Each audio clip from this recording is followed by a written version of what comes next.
We've got notes. Ole Miss 59, South Carolina 42.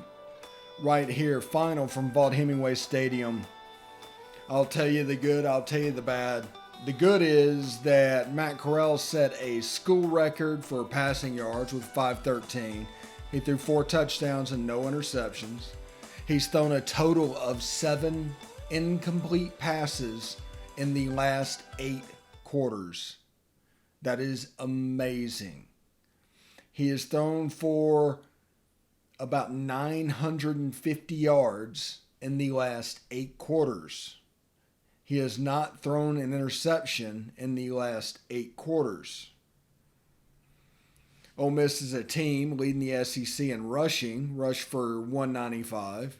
Jerry Neely paced it at 84 yards. He looked really good, but you can tell South Carolina was making a concerted effort to stop the run because if they would have not did that, their secondary is such we would have ripped them apart even more. 2 100-yard receivers, Elijah Moore, 13 catches, 225. Braylon Sanders, 4 catches for 141. 2 long ones were caught there. Dontario Drummond, also 4 for 46. Kenny Oboa, 3 for 39, but that's how it goes. And A.J. Finley had the early pick. I thought that was going to change the schedule of possessions. Now, we all know our defense isn't good. So the purpose of the defense of this team will be get a stop, throw them off schedule, and then hope that your offense can score, and start stacking on top of results. The pressure finally broke down South Carolina in the fourth quarter today.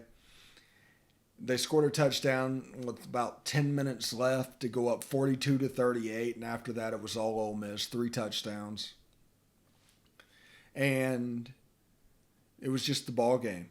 You look at defensively, we have some one-phase players defensively that they really stick out against a team playing old man football. We're going to see that again against Texas A&M, by the way. So this will be a nice scout team. But there's a lot of people that run to the block instead of run to the ball. When it comes to old man football teams, A.J. Finley, for as good as he is in the passing game, is kind of a liability. So that's something to keep an eye on when we play Texas A&M. Now, against Mississippi State, that won't be a problem. Against LSU, that won't be a problem. But they're 3-4 right now in the conference. 3 conference wins, nothing to sneeze at. They've scored over 50 in 2 SEC games back to back. Matt Corral again. Last week we said that was the best game quarterbacked in Ole Miss history.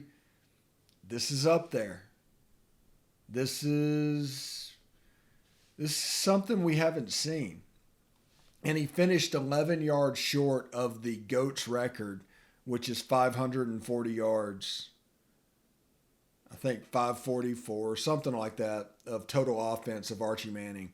It is Archie Manning's big record that he still holds. But Ole Miss ran the ball 48 times, passed the ball 32. That's 80 snaps. And, Kevin Harris was the dude for South Carolina. 25 carries, 243, 5 touchdowns. But like we told you on the podcast all during the week, at some point that style of offense will not be able to keep up. And it took a little bit to wind down, and I thought Ole Miss was there when they kicked the field goal at halftime and they scored the touchdown to go up 10 in the second half. I thought that could change the game. And then, 2 back-to-back touchdowns by Ole Miss with a 3-and-out in between by us. And all of a sudden, South Carolina was kind of in control of the tempo. And they, old man football down the field, and they go up 42-38, and then here we come. First game I've seen where they really used Jerry and Ely in the pass game. And they also used Elijah Moore from the backfield. So a lot of those wheel routes and stuff that running backs would normally run, now Elijah Moore's running it. And there's no way to know exactly which way he's going to go. Elijah Moore's last touchdown was a thing of beauty. Quarterback actually learned his lesson from the Arkansas game, looked off, just knew that Elijah Moore would find that open space and hit it. So Ole Miss came out smelling like a rose.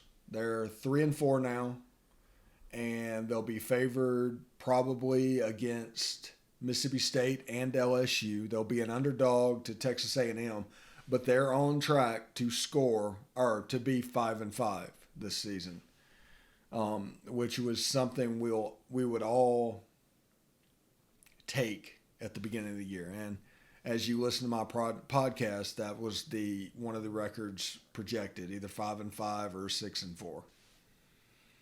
Texas A&M is gettable with this offense. This is probably the best offense right now in the country. Period. Not Alabama, not anybody can compare to this offense. This is pretty top shelf stuff. Now, with what we're doing, I don't think it's going to happen, but if it does, and Jeff Lebby gets a job this offseason, do not fret. This happened at FAU. This is completely normal. He'll hire somebody and will run the same system. This is committing to a way of playing. But you need the Baylor guy to get the install. And then you can do like you do when you have a pet and you get a second pet. The older dog is going to teach the younger dog where to use the bathroom. So, again, Ole Miss 59, South Carolina 42. It was a terrific game. Colin Hill was not impressive. Kevin Harris kind of was, but some of that is on edge setting with this defense. Remember, Wesley McGriff, Mike McIntyre, DJ Durkin. That's 3 systems and 4 classes of players. This is a Frankenstein's monster of personnel for a defense. So you have linebackers like Lakeith Henry that's not made to go sideline to sideline. They were recruited to hit the A gaps and the B gaps. Then we have defensive backs that's very pass-oriented with their skill set. We'll just say that. And because of that, we end up having to play off some in the back when we're better playing press. But there's hope on the way. Tysheem Johnson, Jacob Springer, Otis Reese. All 3 probably are going to play next year. So just be aware of that. Also, congratulations to Braylon Sanders. He had a nice breakout game, 4 for 141. Quite impressive. And Dontario Drummond had a couple penalties, but we were able to overcome that. If we look at team stats, Ole Miss gained 708 yards, 513 through the air, 195 on the ground. Won the time of possession battle against a team playing old man football. Think about that. That's kind of impressive. We were 7 for 13 on 3rd down and 4 for 4 on 4th down. It's all in all a great game. We can take that as a building block from last week and we can move on to next week, which is supposed to be Texas A&M, but it might not be.